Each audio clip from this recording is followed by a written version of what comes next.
I'm Jesse Mackey, CIO of 4Thought Financial Group, and this is 4Thought's Market Perspective as of November 16th, 2021.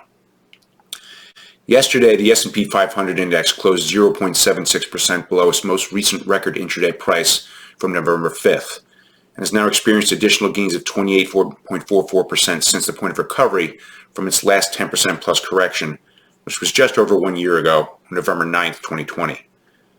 Across all asset types, U.S. small-cap stocks and global private equity are the best performers year-to-date, while U.S. aggregate bonds show the worst performance. Most stock types, with the exception of emerging markets, continue to outperform bonds by a wide margin so far this year.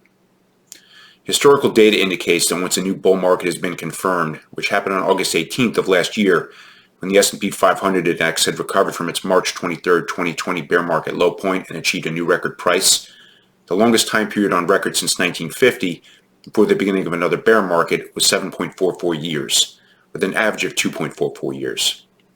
Only 1.25 years have elapsed from the point of bull confirmation in this instance so far. There's usually been at least one 10% plus correction, but often several, between most bear markets in history. The average time between the end of one correction or bear market and the start of another is a little over 1 year. The first correction in the current bull market was completed 1.15 years ago on September 24th, 2020. We like to refer to the combination of a correction and its corresponding recovery, which was registered on November 9th of last year, as a wolf market. Our data set also tells us that about 55% of wolf markets, like the last one we experienced, have been followed by a period that exhibits trailing one-year returns of 30% or greater without a 10% plus correction, something we refer to as an eagle market. The first eagle market subset of the current bull market was quantitatively confirmed on March 1st and has continued since then. Once an eagle market like the current one has been indicated, it continues for an average of an additional 5.35 months. This instance has continued for 8.67 months so far, which puts it above the average duration.